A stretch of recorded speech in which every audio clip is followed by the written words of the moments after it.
Bezrat Hashem, et content de retrouver l'équipe de jour, Bezrat Hashem, pour étudier la Torah de Rabbeinu, Yomam Balayla, jour et nuit, Ashrenu Matov Chelkenu. Ashrenu Matov Chelkenu, Umanayim Yor Alenu.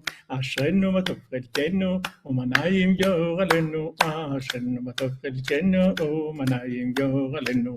Ashrenu Matov Chelkenu, Umanayim Yor Alenu. Ashrenu Matov Chelkenu, Umanayim Yor Alenu. Ashrenu Matov Chelkenu, Umanayim Yor Alenu. Ashrenu Matov Chelkenu, Umanayim Yor Alenu. Ashrenu Matov Chelkenu, Umanayim Yor Alenu. Ashrenu Matov Chelkenu, Umanayim Yor Alenu. Ashrenu Matov Chelkenu, Umanayim Yor Alenu. Ashrenu Matov Chelkenu, Umanayim Yor Alenu. Ashrenu Matov Chelkenu, Umanayim Yor Alenu. Ashrenu Matov Chelkenu, Umanayim Yor Alenu. Ashrenu Matov Chelkenu, Umanayim Yor Alenu. Ashrenu Matov Chelkenu, Umanayim Yor Alenu. Ashrenu Matov Chelkenu, Umanayim Yor Alenu. Ashrenu Matov Chelkenu, Umanayim Yor Alenu. Ashrenu Matov Chelkenu, Umanayim Yor Alenu. Ashrenu Matov Chelkenu, Umanayim Yor Alenu. Ashrenu Matov Chelkenu, Umanayim Yor Alenu. Ashrenu Matov Chelkenu, Umanayim Yor Alenu. Ashrenu Matov Chelkenu, Umanayim Yor Alenu. Ashrenu Matov Chelkenu, Umanayim Yor Alenu. Ashrenu Matov Chelkenu, Umanayim Yor Alenu. Bon après-midi les amis. Shalom l'équipe du jour. Shalom à tous, bonjour à tous, les fidèles. Baruch Hashem, les engagés. Ashrenu Matov Chelkenu. Alors, Bezrat Hashem, on fait le cours pour la délivrance en douceur, pour la fois shlema de tous les malades.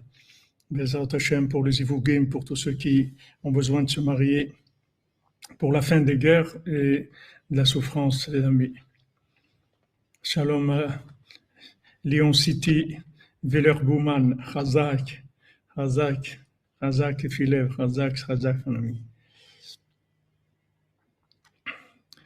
Merci, merci. Alors, on continue, Bezrat Hashem, sur Rabbeinu, Rabbi Nathan. On continue d'écouter Halachot sur la Torah 59. On a vu hier le principe du Chametz, que le Chametz, il commençait au moment où il y avait l'eau qui rentrait dans la pâte. C'est à ce moment-là que commençait le problème du Chametz, parce que c'est ça qui va commencer à faire du pain. Tant qu'ils ne sont pas ensemble, la farine et l'eau, il n'y a pas de problème de Chametz. Dès qu'ils se connectent, alors ça commence l'attaque de la colère, puisqu'il y a l'air de ce monde qui peut commencer à rentrer. Donc la farine et l'eau, apparemment, si je ne me trompe pas, parce que je ne l'ai pas vu écrit, la farine et l'eau, apparemment, l'eau, c'est le rond, et la farine, c'est le carré. C'est-à-dire que tant que maintenant ils se mettent pas ensemble, il n'y a pas de problème, mais il n'y a pas de solution non plus. C'est-à-dire que on va pas avancer. C'est-à-dire si le rond il reste tout seul, le carré il reste tout seul, on va pas avancer. Le yichud, il se fait entre le rond et le carré. C'est quand il y a ce yichud, cette union qui se fait, c'est là où commencent les problèmes véritables, mais aussi commence la délivrance véritable. Donc on voit dans le couple.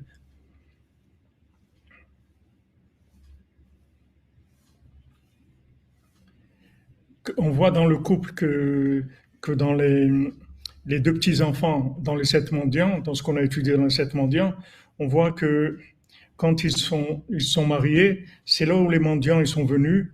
En fait, ils se sont révélés à eux parce qu'ils étaient là, les mendiants. Hinénish, ceux-là, ils se sont révélés à eux, mais quand ils leur ont donné cadeau de mariage, ce qui leur avait donné une bénédiction au début, ils leur ont fait cadeau de mariage.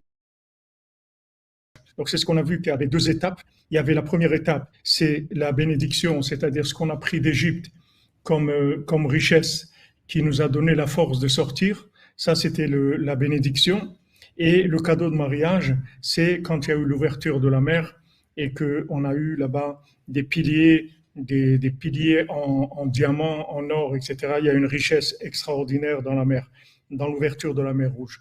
Dans l'ouverture de la mer Rouge, c'est quand il y avait le mariage. Puis c'est pour ça que nos sages ils disent cacher zivugo chez la dame Kiryat Yamsouf. De trouver son zivoug et d'avoir du shalom bayit, parce que le zivoug, c'est pas que le mariage, c'est pas que une fois. Le mariage, c'est tous les jours, c'est en permanence de trouver le contact, la connexion entre l'homme et sa femme. Donc nos sages disent c'est difficile comme l'ouverture de la mer, comme l'ouverture de la mer Rouge.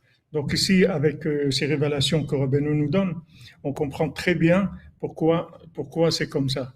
Parce qu'en fait, l'ouverture de la mer Rouge, c'est la fusion entre le rond et le carré. Puisque d'un côté, on avait ce Paro qui nous persécutait, d'un autre côté, il y avait la mer. Donc, on n'avait aucune autre solution que l'intervention divine qui a eu lieu grâce au Yichud. C'est-à-dire à ce Yichud-là, c'est-à-dire quand on s'est donné complètement, on est rentré dans la mer et on n'avait plus aucun choix que des miracles seulement. Donc, quand on s'est donné complètement, il y a eu l'ouverture. Comme Ruth, quand elle s'est donnée complètement, c'est ça qui lui a permis d'avoir après, comme petit-fils, David Ameller, qui a commencé la génération messianique. Donc, il y a deux étapes dans la tchouva. Il y a la première étape, comme on l'a expliqué, c'est on sort des clipotes, c'est la première étape. Deuxième étape, on rentre dans la sainteté. Ça, c'est la deuxième étape. Donc, quand on sort des clipotes, Hachem il nous donne un financement de départ qui vont nous donner des énergies pour sortir d'Égypte. Deuxième étape, on commence à construire dans la sainteté. Et là, il y a une richesse très, très grande qui vient. Mais seulement là, il y a le problème de la colère. Le problème de la colère, le problème de la colère, c'est que maintenant, le problème de la colère, il vient, c'est que on devient, comme on a dit, des semi-professionnels. C'est-à-dire, on commence à penser qu'on a compris des choses. Et c'est là où on a notre problème, c'est quand on croit qu'on a compris des choses. Alors, quand on croit qu'on a compris des choses, on commence à poser des questions. Quand on commence à poser des questions, les questions elles-mêmes, c'est de la colère. De poser des questions, c'est déjà de la colère. Parce que normalement, il n'y a pas de question. Il n'y a aucune question, on avance. Hachem, il est avec nous. Hachem nous a dit ce qu'on doit faire. On avance. Normalement, il n'y a pas de question.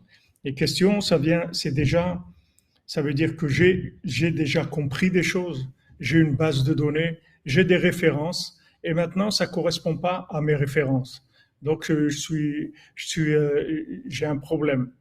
Parce que moi, j'ai des références comme ça et comme ça et comme ça. Maintenant, ça ne correspond pas à mes références. D'où elles viennent ces références? Elles viennent du fait que la personne, elle est déjà sortie d'Égypte. Quand les gens, ils étaient en Égypte, aussi, ils avaient des questions qui venaient de l'idolâtrie. Puisque Avoda Kasha, c'est écrit qu'ils avaient un travail dur. Nos sages disent Avoda Kasha. Kasha, c'est une expression qui veut dire dur, mais qui veut dire aussi question. Koshia, caché. Est-ce qu'on peut poser des questions à Hachem? Oui, vous pouvez poser des questions à Hachem si vous voulez. C'est pas tellement des questions. Vous pouvez demander des explications, pas des questions. Les questions, c'est un peu dur. C'est caché. Pas des questions, pas que ça soit caché, pas que ça soit dur. Donc en Égypte aussi, il y avait des questions qui étaient des questions qui venaient de l'idolâtrie. Hachem, il a balayé tout ça avec tous les miracles qu'il a fait en Égypte. Donc les gens, ils ont vu une telle révélation divine qu'il n'y avait plus de questions.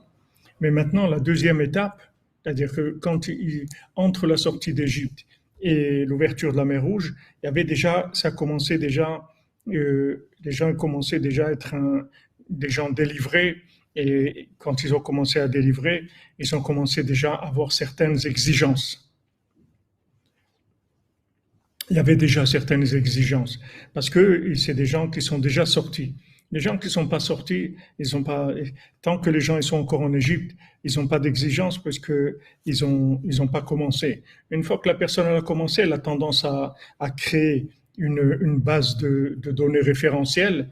Et par rapport à ces références, elle a des questions. Donc ces questions-là, c'est la colère. Il faut faire attention Une fois qu'on a commencé le yichud, il faut faire attention à la colère, comme dans les couples. C'est-à-dire, normalement, un couple, avant de se marier, normalement, il n'y a pas de colère. Bien qu'aujourd'hui, malheureusement, les gens ils sont tellement fatigués que même il y a des disputes avant même le mariage. Juste après les fiançailles, il commence à avoir des disputes sur la salle, sur le menu, sur l'endroit où on va habiter, sur les invitations. Il y a beaucoup mais en général, dans la période de pré-mariage, en général, ça se passe bien. Après, c'est quand le mariage commence, on s'installe, c'est là où ça commence la colère.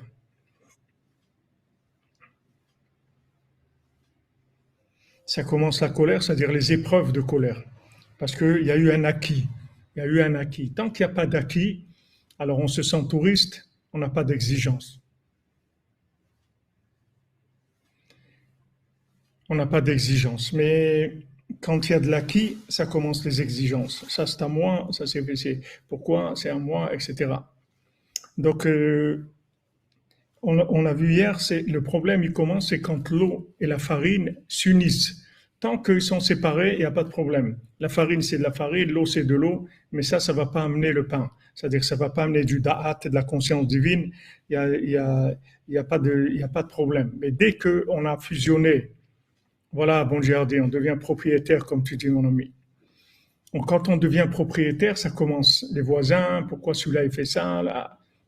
Quand on est locataire, c'est moins fort. Et quand on est juste là pour une nuit ou deux, c'est encore moins fort comme exigence. Donc, cette union entre l'eau et la farine, c'est ce qui va permettre des tikkunim, des réparations extraordinaires, puisque avec ça, on peut attirer la conscience divine. Mais aussi, il y a l'épreuve de la colère, par le fait que, comme vous dites, on devient propriétaire. Donc, Rabbi Nathan dit Alken Chametz b'Pesach b'Mashu, Machen ken b'Shar Isurim shebetlim b'Shishim. Maintenant, on voit quelque chose qui est Amen, Amen, Yitzhak.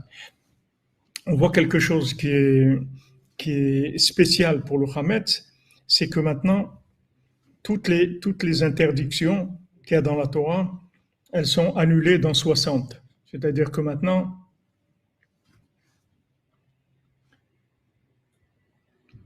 oui, tout à fait. En Israël, on n'est que locataire, même pas locataire, on est touriste, toléré. Normalement, 60, ça annule tout le mal. C'est-à-dire que si on a quelque chose qui est interdit dans la nourriture, du moment où il y a 60 de choses permises, ça annule. Mais le Hametz, non. Le Hametz, le moindre micron de Hametz, ça interdit tout. Parce que le Hametz, c'est quelque chose qui est complètement différent de toutes les autres interdictions de la Torah. C'est une interdiction qui est même pas palpable, parce que le Hametz, c'est quelque chose qu'on peut pas. C'est-à-dire, il peut y avoir des interdictions de Hametz qu'on ne se rend même pas compte, parce que c'est tellement infime l'interdiction sur la partie infime, c'est-à-dire c'est même pas humain. C'est pour ça qu'il y a des gens, Bémet, qui sont des grands zélés, qui font ça, qui font beaucoup de zèle et qui mangent que des choses qui ont été préparées avant Pessah. Parce que tout ce qui a été préparé avant Pessah, s'il y a du Hametz, il est Batel Beshishim, il est annulé dans 60. À partir de la veille de Pessah, le matin, ça devient Machéou, c'est-à-dire c'est autre chose. Alors, il y a des gens qui sont des gens très spéciaux, parce que la plupart des gens ne font pas ça, et de toute façon, Rabbeinu ne voulait pas qu'on fasse ça. Mais il y a des gens qui sont zélés comme ça, qui ne mangent rien à Pessah de ce qui a été préparé pendant Pessah. Il faut que tout le manger ait été préparé avant Pessah, congelé, etc. Mais dans Pessah, ils ne mangent rien du tout parce qu'ils ont peur de ce issour de Hametz, que ce issour de Hametz, c'est interdiction de Hametz, c'est machéou, c'est-à-dire que c'est quelque chose qui est impalpable. C'est-à-dire, vous pouvez avoir un micron de Hametz qui tombe dans votre casserole, vous ne le voyez pas, et voilà, c'est du Hametz. C'est pas une mesure humaine.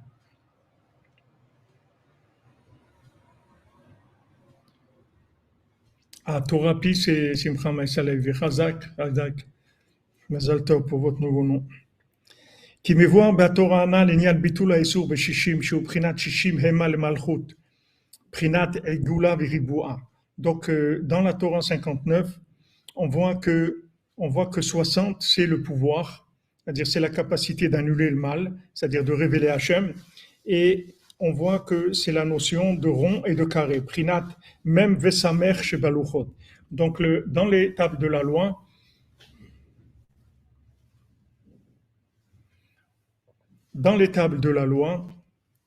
il y avait le même et il y a deux lettres qui sont le même et le samer dans l'alphabet. Alors le même c'est le carré, le samer c'est le rond. Chez Zenimshach al-Idei Esh HaMishpat. Donc on a vu que ce rond et ce carré, ils proviennent du feu du jugement, comme on avait vu. Le feu du jugement, c'est le 60 qui peut annuler le mal qui veut s'en prendre au carré. Parce que comme on a dit, le carré, tant qu'il est tout seul, il n'y a pas de problème. Le rond, tant qu'il est tout seul, il n'y a pas trop de problème. Mais quand ils s'unissent, ça commence les problèmes. Les problèmes, c'est que les clipotes, elles vont attaquer le carré.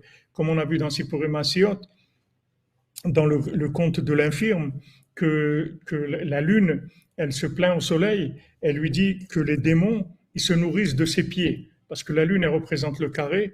Et dans ses pieds, c'est-à-dire dans l'action, dans son contact avec la matière, il y a les démons qui viennent et qui s'introduisent. Les démons, c'est le démion, c'était l'imagination, c'est-à-dire les forces négatives qui viennent se rentrer dans l'action. C'est-à-dire quand on va agir, quand on va faire des choses, alors c'est là où il y a une emprise de l'imagination. Quand on a de la vérité qui vient par le rond, alors tant qu'il n'y a pas d'action, on ne peut pas se rendre compte de la véracité du concept. Le concept, quand on le met en application, c'est là où on va voir. C'est comme vous écrivez une recette. Cette recette-là, on ne sait pas ce que ça va donner. Une fois qu'on va la faire, on va voir si c'est bon ou si c'est pas bon. Mais tant que c'est écrit comme ça, on ne sait rien du tout. Donc, une fois que le soleil et la lune ils s'unissent, c'est là où ça commence les problèmes. Alors, la lune, elle dit au soleil qu'elle a un problème, c'est que les forces négatives, elles s'alimentent de ses pieds. C'est-à-dire que dans ce qu'elle représente le carré, elle représente le vécu, elle représente l'action, elle représente le concret. Là, il y a des attaques de l'imagination, là, il y a attaques du mal. Alors, Rabbeinu dit que maintenant le jugement, c'est ce qui va permettre d'annuler le mal qui veut s'en prendre sur le carré. Et comme on l'a vu dans les cours auparavant, la révélation de Rabbi Nathan nous a dit que maintenant, comment annuler le mal qui veut se prendre dans l'action, c'est en sachant que tout vient d'Hachem. Du moment où je sais que tout vient d'Hachem, ça annule l'emprise du mal. Ça annule l'emprise du mal. Parce que je sais que, en fait, cette personne qui me fait des soucis, en fait, c'est pas elle qui me fait les soucis, c'est Hachem qui m'envoie ça. Elle, c'est juste quelqu'un qui a été choisi par son comportement négatif pour faire des choses négatives. Mais ça, c'est son problème avec Dieu. Elle réglera ses comptes avec Dieu. Ça, c'est pas mon problème.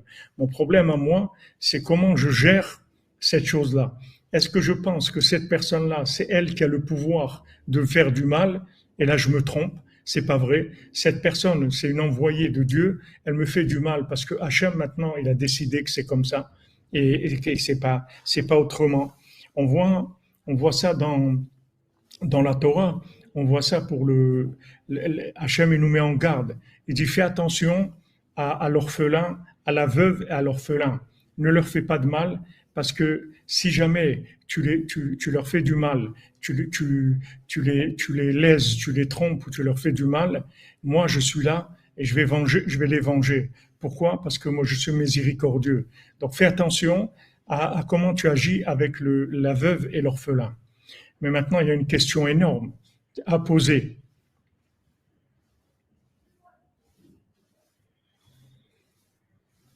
Il y a une question énorme à poser. La question énorme, c'est quoi?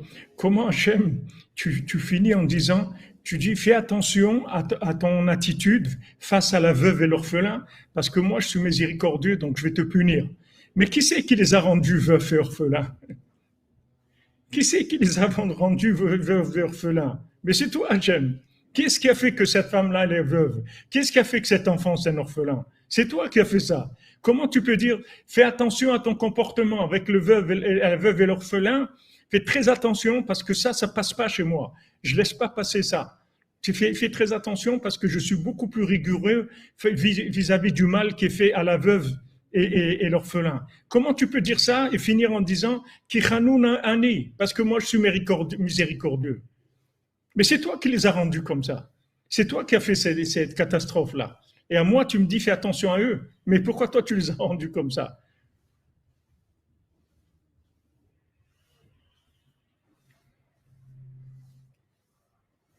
Pourquoi tu les as rendus comme ça? Alors en fait, Hachem, il te dit, regarde, n'aie pas cette question-là sur moi. Parce que moi, je suis miséricordieux. Même si tu vois que cette femme, elle est veuve et que cet enfant est orphelin, je les ai rendus comme ça, c'est de la miséricorde. Maintenant, toi, tu ne peux pas comprendre ça.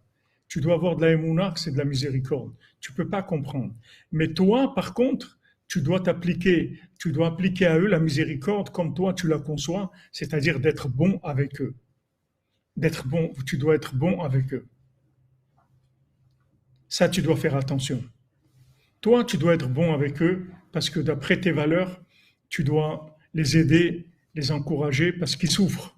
Maintenant, cette situation, c'est moi qui l'ai créée, mais moi, je suis Hanoun Ani, moi, je suis miséricordieux. Ça, que cette situation-là, c'est le fruit de ma miséricorde. Maintenant, tu peux pas le comprendre, c'est sûr que tu peux pas comprendre ça, parce que c'est quelque chose qui te dépasse, c'est une vérité qui te dépasse, mais sache que El Emuna ve'en avel, tzaddik ve'yasharhu. Hachem, il n'y a rien de tordu chez lui, il est tzaddik et droit, il est juste et droit. Donc ce que j'ai fait là, c'est de la miséricorde. C'est que de la miséricorde. Tu comprends pas, mais c'est de la miséricorde. Mais toi, tu dois faire attention. Oui, Bezot Hachem, voilà, ça aussi, chercher Zivoug, l'autre il veut avoir des enfants, tu vas par la salle, l'autre tu veux guérir, tout ça, c'est des choses qu'on ne comprend pas. C'est Hachem. Alors maintenant, quand on sait que c'est Hachem, il nous a dit Rabbi Nathan, c'est ça qui annule le mal. Vous voulez annuler le mal, la situation inversée qui se présente, il faut avoir la émouna que cette personne-là, elle est envoyée par Hachem, que cette situation, c'est une situation qui est voulue par Hachem. Quand vous avez affaire directement au Créateur, ça enlève les clipotes, toutes les choses négatives qui peuvent s'en prendre sur l'envoyé. Parce que l'envoyé, c'est quelqu'un qui est dans le carré. Le carré, c'est quelque chose qui est en danger tout le temps. C'est tout le temps en danger. Une femme, elle a besoin d'un mari pour la protéger.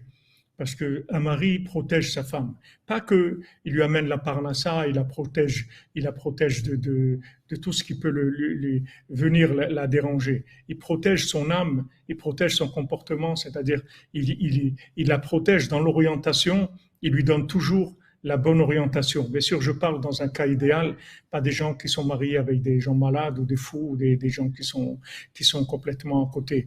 Mais je parle d'une situation normale, un mari, il est là pour donner l'orientation à sa femme dans sa maison, il donne l'orientation pour aller vers Hachem, et il est en surveillance tout le temps. Il a du da'at, de la conscience, il est tout le temps en surveillance pour voir qu'il n'y ait pas des clipotes qui rentrent dans sa maison, dans sa vie de couple, dans sa vie d'éducation des enfants, etc.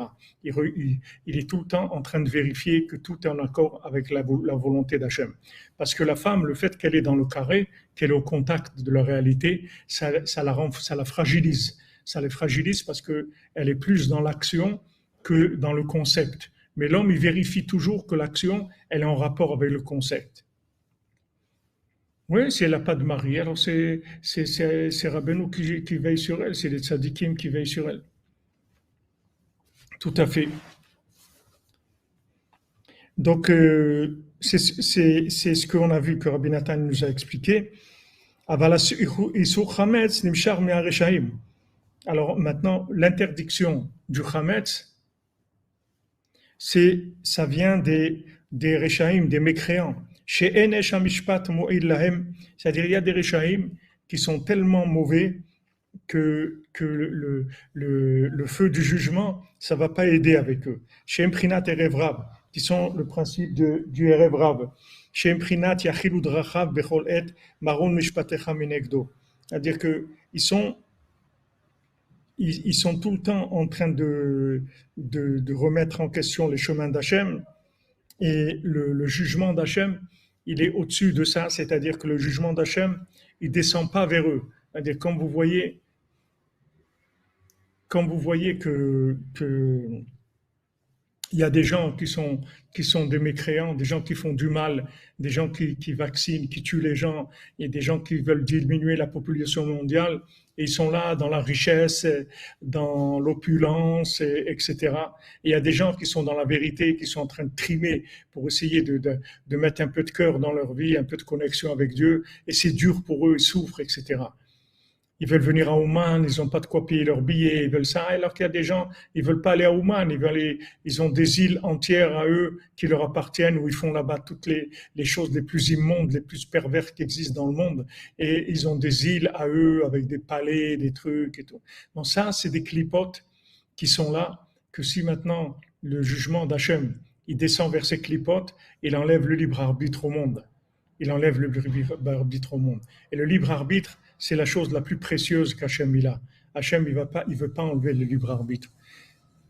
Donc, vous voyez, quand le Baal Shem Tov, il a dit une fois, il a dit, je vais avoir un descendant, un arrière-petit-fils, qui pourra aider quelqu'un qui a le libre arbitre.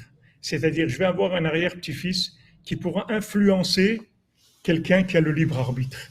C'est-à-dire, il va arriver à une telle sagesse qu'il saura comment aider quelqu'un qui est le libre arbitre sans lui enlever le libre arbitre.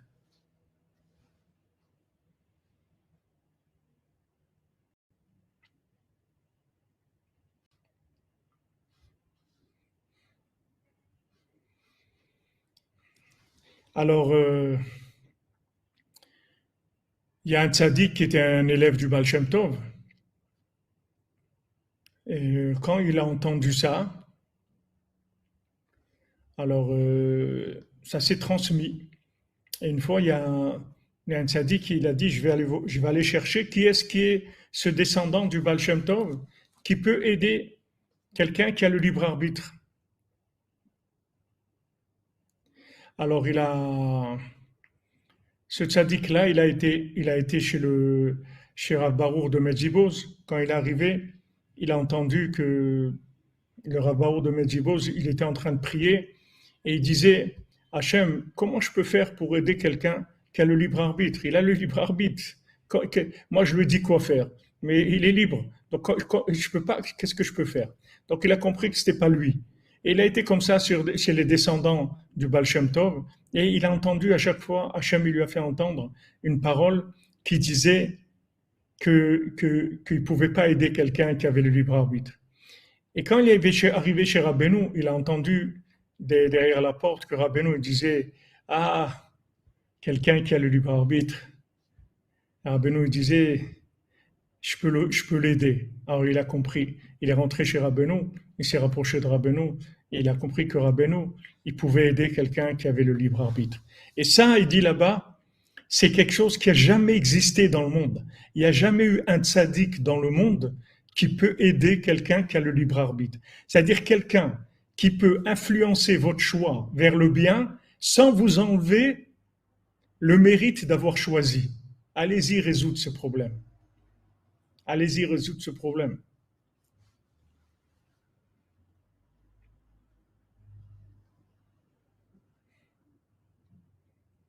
Bien sûr, le libre arbitre, il est tout le temps. Qu'est-ce que ça veut dire choisir Hachem? Choisir Hachem, c'est quelque chose de virtuel. Qu'est-ce que ça veut dire choisir Hachem? Vous avez des décisions à prendre tous les jours. Et vous allez au travail, vous faites ça, vous parlez, vous pensez, et à chaque fois, vous faites des choix. Ces choix, même si vous êtes soumis à Hachem, ces choix-là, ils sont concrets. Voilà, comme Rabbeinu dit, un secret, ça reste un secret.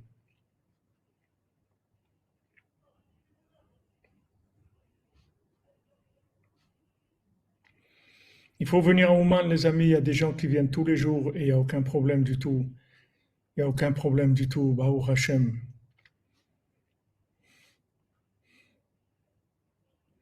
Mais pourquoi tu veux mourir, hein? Tu veux mourir? Ça va pas, non? C'est le mal qui doit mourir, c'est pas toi. Toi, tu dois vivre. Tu dois savoir qu'il y a quelqu'un qui s'occupe de toi.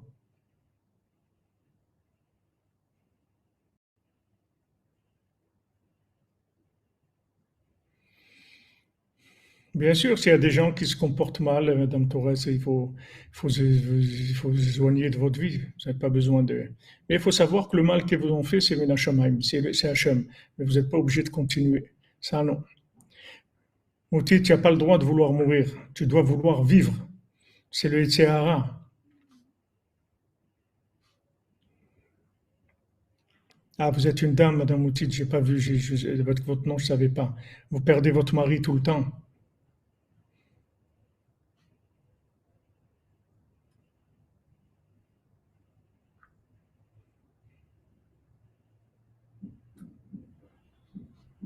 Amen, Bezat Hashem, Suzanne Richemont, qu'Hachem y fasse qu'elle revienne, votre petite fille.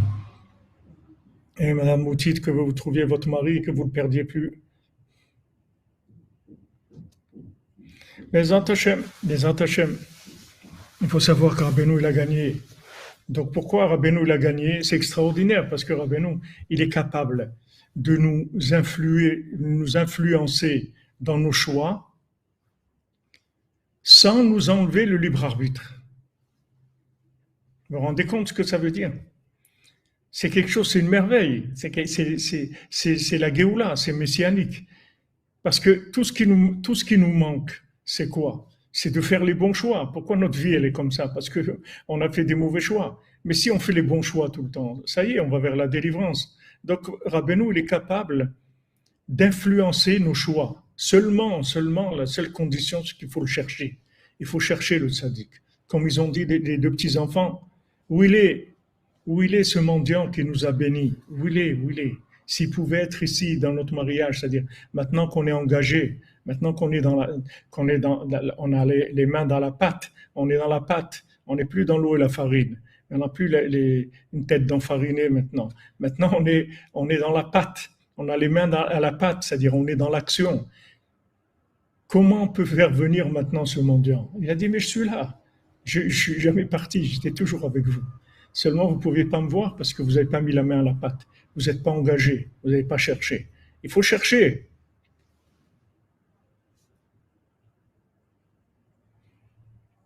Ben Abergel, où on est on est Ilchot Koach Archa Dalet dans le Choshen Mishpat, passage Yud Aleph.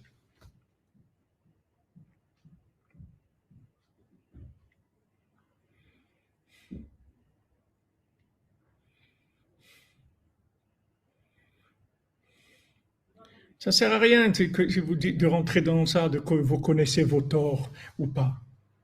Sarah Batsara Shlema, Bezat Hashem. C'est pas de connaître vos torts qu'il faut, c'est avoir confiance en Dieu, que ce que vous vivez, c'est Dieu qui le veut.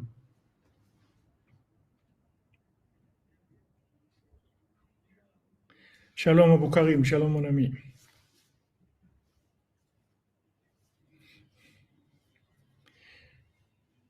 Vous comprenez? Le chidouche de Rabbeinu, c'est ça.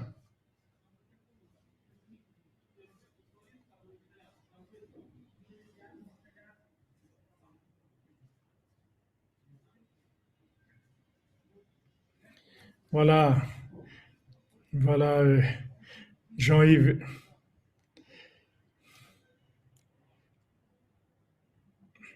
Vous allez voir bientôt le beau costume, Bezat Hashem, un très beau costume.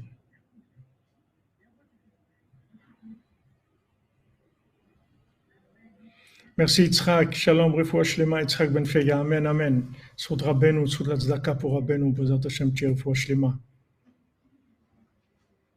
Voilà, il faut savoir que ça vient d'Hachem. Il faut s'en remettre à Hachem.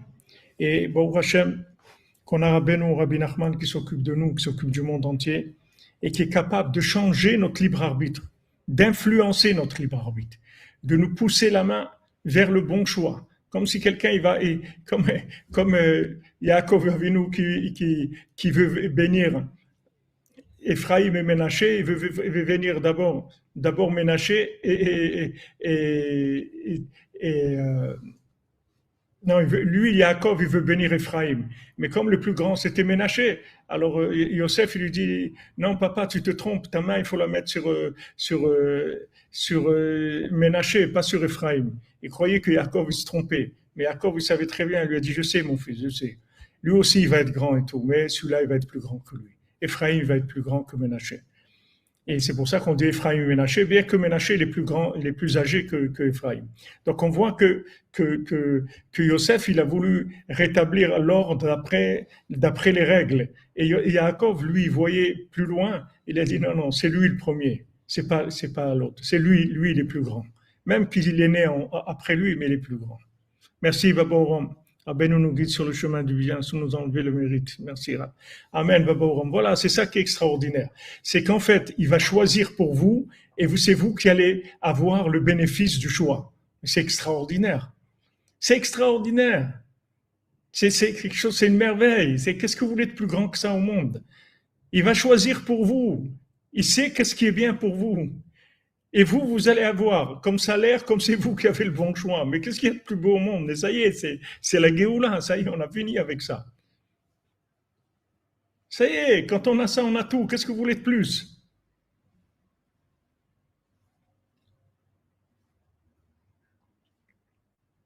Qu'est-ce que vous voulez de plus? Quelqu'un qui va vous influencer dans le bien. Mais extraordinaire. Extraordinaire. Une fois, quelqu'un, il a dit à Rabbeinu, parce qu'on dit cette parole-là, que quelqu'un, il est venu, il a dit à Rabbeinu, je veux pas, etc. Et Rabbeinu lui a dit, est-ce que tu veux vouloir? Alors il a dit, oui, je voudrais vouloir. Rabbeinu a dit, si tu veux vouloir, c'est bien, c'est comme le vouloir.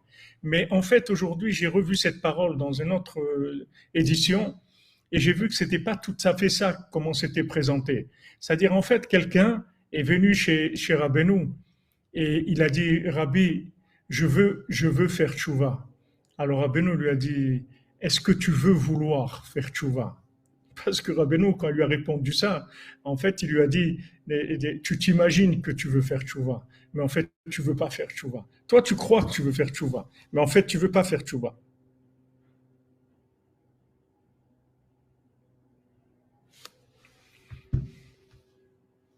En fait, tu veux pas faire tchouva. Mais est-ce que tu voudrais avoir ce vouloir-là? Il a dit oui. Vous comprenez? רפואת הגוף והנפש ראובן חיים בן סולטנה שיראל, בעזרת השם, בזכות רבנו. Amen, amen, Bezat Hashem. Vous comprenez, lui, il est arrivé chez Rabbeinu, il dit voilà, je voudrais faire tchouva, je voudrais faire tchouva. Rabbeinu, il a vu qu'en fait, il croyait, il avait dans sa tête, il avait un film, il avait quelque chose hollywoodien que il pensait qu'il voulait faire tchouva. Mais Rabbeinu, il a vu tout de suite qu'il se trompait. Il s'imaginait qu'il voulait faire tchouva, mais il voulait pas. Alors Rabbeinu lui a répondu, est-ce que tu veux vouloir? Avec ça, il lui a répondu, il a remis en place. C'est-à-dire, il dit, en fait, tu veux pas, mais il lui a pas dit ça. Il lui a pas dit, tu veux pas. Il lui a dit, est-ce que tu voudrais vouloir faire tchouva? Il a dit, oui, je voudrais vouloir. Il dit, alors, Bezat Hashem.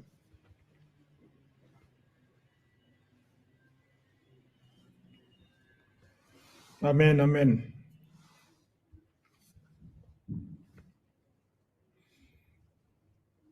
Des fois, on croit qu'on veut, mais on ne sait pas. On est dans de l'imagination. On croit qu'on veut quelque chose. Mais on ne veut pas. Combien de gens ils pensaient qu'ils voulaient quelque chose, ils ont commencé et après ils ont vu que Béhémet, ils n'ont pas tenu parce qu'ils ne voulaient pas. Ils pensaient, ils s'imaginaient qu'ils voulaient.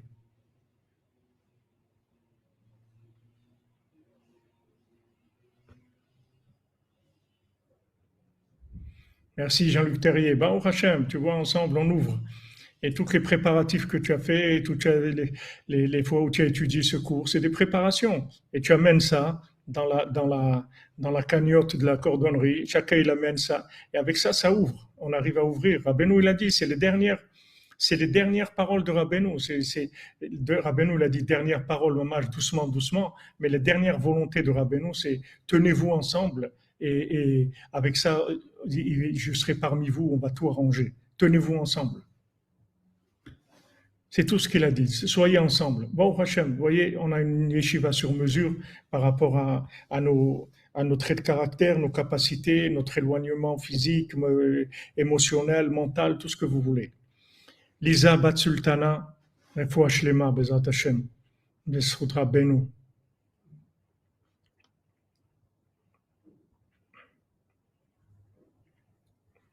Ta grand-mère, c'est ta grand-mère, on a prié, enfin, tu m'as demandé de prier pour elle, j'ai prié pour elle cette nuit. Bezrat Hashem.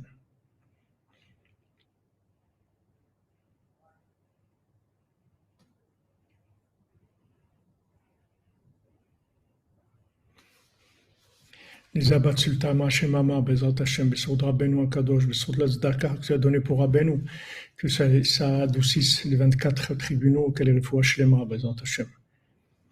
Donc ici, ces paroles-là que je vous dis là, quand je les ai vues ce matin, je me suis dit, mais ça y est, qu'est-ce qui nous manque maintenant? Qu'est-ce qui nous manque? Il nous manque rien que de suivre Moshe Rabbeinu, rien que de suivre Rabbi Nachman, c'est tout ce qui nous manque. Il ne nous manque rien d'autre. C'est tout ce qui nous manque.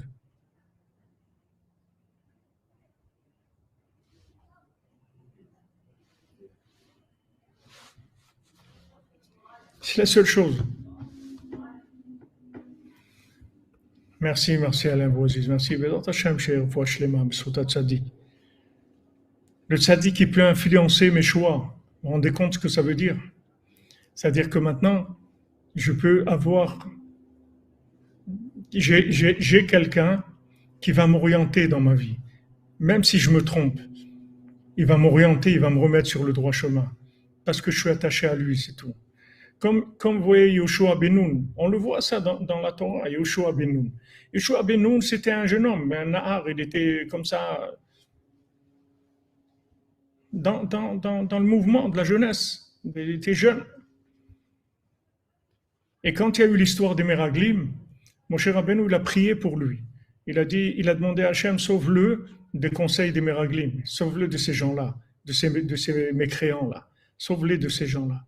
Et voilà, il n'a même pas eu de questions, il n'a même pas été attiré par leur théorie. Attendez, les Meraglim, c'était grands tzadikim. C'est-à-dire que c'était très difficile de voir qu'ils étaient en train de se tromper. D'ailleurs, ils ont trompé tout le monde, à part Yoshua ben Nun, Caleb ben Yefouné, qui ont été demandés. Et Caleb ben Yefouné, il a été pris à Hebron, il a été sauvé par les Havot, mais Yoshua ben Nun, il a été sauvé par la prière de Moshe Rabbeinu.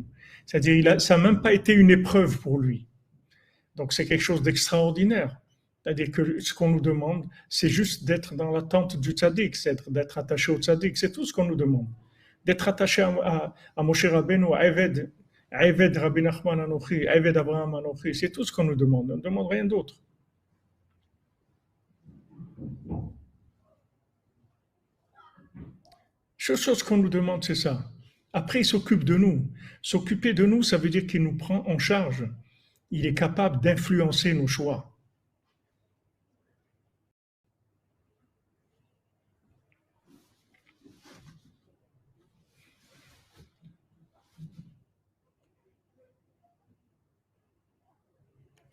C'est pas grave, Jean-Yves, tu ne comprends pas.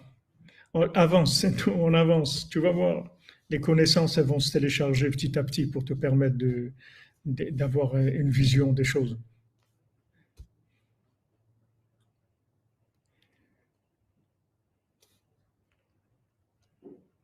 Bezat Hashem, merci pour la tzedaka, pour le Mishkan. Moïse Clara Khaliwa, Bezat Hashem. Il est loge Nishmatam, Tietz Nishmatam Sora, Betzora Chaim, Bezat Hashem. Baruch Hashem vous a fait un tikkun haklali à Yerushalayim.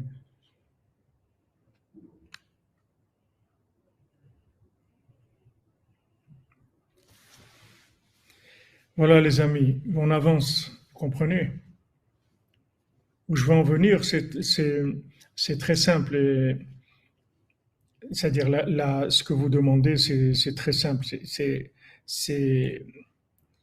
Il faut savoir que Rabbi Nachman, il a été envoyé pour terminer la réparation du monde. Et un des atouts qu'il a, c'est qu'il est capable d'influencer les choix des gens pour qu'ils fassent les bons choix. Hachem, il a décidé ça. Hachem, il a dit, regardez, on va faire une nouvelle alliance, pas comme la première. On va faire une nouvelle alliance, pas comme la première alliance qui a été abîmée. On va faire une alliance que vous ne pourrez jamais abîmer.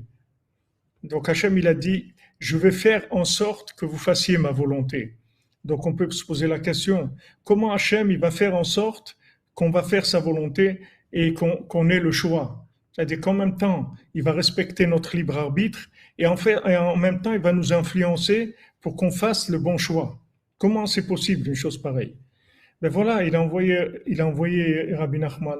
Et Rabbi Nachman, il est capable de nous influencer dans nos choix. Il est capable de nous influencer dans nos choix, sans que ça nous enlève le libre arbitre. Sans que ça nous enlève le libre arbitre du tout.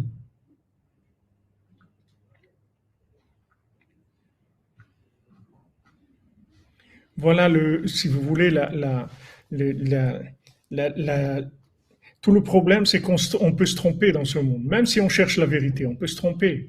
Maintenant, il y a un influenceur qui s'appelle Rabbi Nachman qui est capable d'orienter vos choix pour que vous fassiez que des bons choix.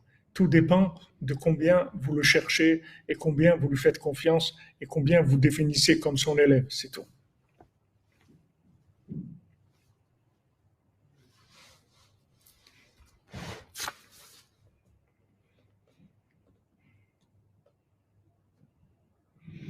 Ou Misham Ikar Isur Chametz, c'est-à-dire d'où vient l'interdiction du Chametz. Refoua Shlema pour Ariel, Esther, Ruth, Batraya et pour Laurent Shlomo, Ben Mesoda, Bezrat Hashem, Besoda Benu.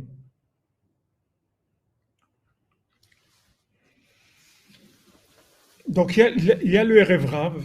Le Erev Rav, c'est tous les intellectuels qui sont sortis d'Égypte et qui étaient des grandes âmes. Seulement, elles étaient tellement intoxiquées qu'elles elles pouvaient pas pour l'instant s'inclure dans le bien. C'est-à-dire le mal qu'il y avait avec eux, il n'était pas encore, on ne pouvait pas le traiter encore.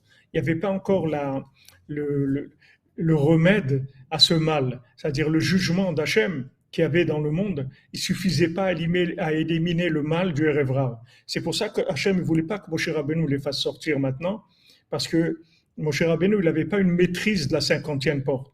Comme il n'avait pas une maîtrise de la 50e porte, il ne pouvait pas les faire sortir. Parce que Moshe Rabbeinu, en fait, l'accès qu'il a eu à la 50e porte, c'est un accès, mais ce n'est pas une maîtrise totale.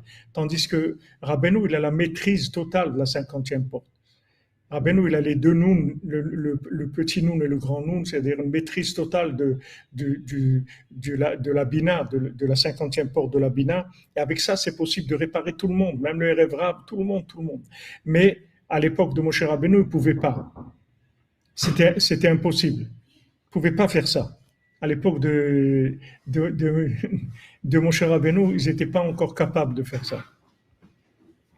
Alors, il s'est écrit Vegam erev rav ala itam veyofu et habatzag ugot matzot kilo chametz ki gorshu mitzrayim velo yochlu litmamea vegam tzeda lo asulaim. On voit que c'est écrit dans la Torah, c'est juxtaposé que les erev rav, voilà, Baboram, tu as tout compris. Chazak pour ta tzedaka, que je te bénisse. Confiez votre âme à Rabbeinu, le reste va suivre. Exactement.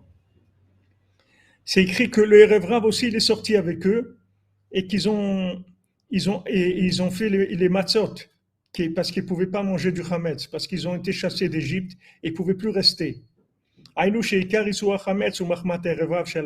Toute l'interdiction du chametz, elle venait à cause du erev rav. Parce que ces erev rav, ils avaient des questions qui n'avaient pas de réponse. C'était des questions terribles qui enlevaient la émouna. Que maintenant, à cause de tout le mal qu'ils ont amené le Erev Rav, comment ils étaient intoxiqués, ils n'ont pas pu se purifier de l'impureté d'Égypte. Ils ont dû sortir en vitesse et de façon très très rapide. Donc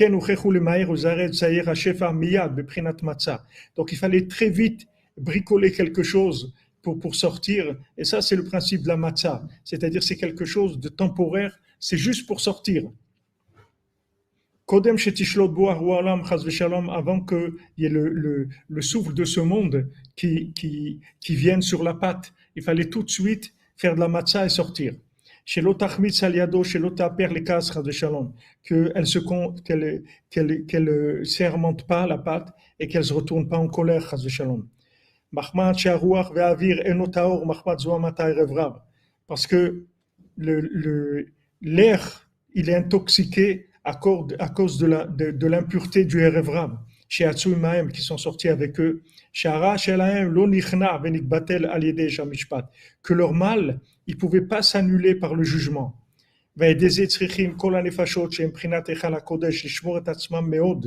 Et avec ça, il faut apprendre que toutes les âmes qui se trouvent dans le palais du roi, elles doivent se protéger beaucoup. Chez Zeu Prinat Azarat Me'achametz, faire attention au Chametz. Et Rabbi Nathan met une parenthèse, il dit Haven advarim meod, comprends beaucoup ce que je suis en train de te dire. Vaïn hetev be'atorah anal, et observe bien, va bien voir la Torah 59 et va comprendre bien là-bas et comprend bien ici. Comprend bien là-bas et comprend bien ici. Donc Rabbi Nathan nous met en garde combien il faut faire attention, à ça, c'est-à-dire à ce genre d'individus qu'on on peut pas traiter le mal. C'est-à-dire on n'a pas les éléments pour recycler ces gens-là. C'est-à-dire que c'est comme Rabbeinu, il s'est occupé de Hirschberg et de tous les aristocrates qu'il y avait à Ouman, mais il a dit à Rabbi Nathan, tu ne parles pas avec eux. Parce que Rabbi Nathan n'était pas capable de gérer le mal. Même que c'était Rabbi Nathan, le mal qu'ils avaient, il n'était pas gérable. C'est juste après qu'ils ont commencé, ils ont commencé un peu à avancer, à se purifier un peu, qu'à ce moment-là, Rabbi Nathan, il a pu parler un petit peu avec eux. Voilà, Bezrat Hashem, je raccourcis un peu le cours parce que j'étais en retard déjà, je m'excuse et j'ai beaucoup de choses à faire pour le Mishkan, Bezrat Hashem. On avance, merci pour tous les amis, merci d'être avec nous, merci de nous soutenir, Hashem vous bénisse. À tous et à toutes, vous avez rien que des bonnes nouvelles, Bezrat Hashem. On se retrouve à 4 heures pour l'écouter à la chôte sur la paracha, Bezrat Hashem, sur la paracha Taïkev. Que des bonnes nouvelles, Hashem vous bénisse à tous et à toutes.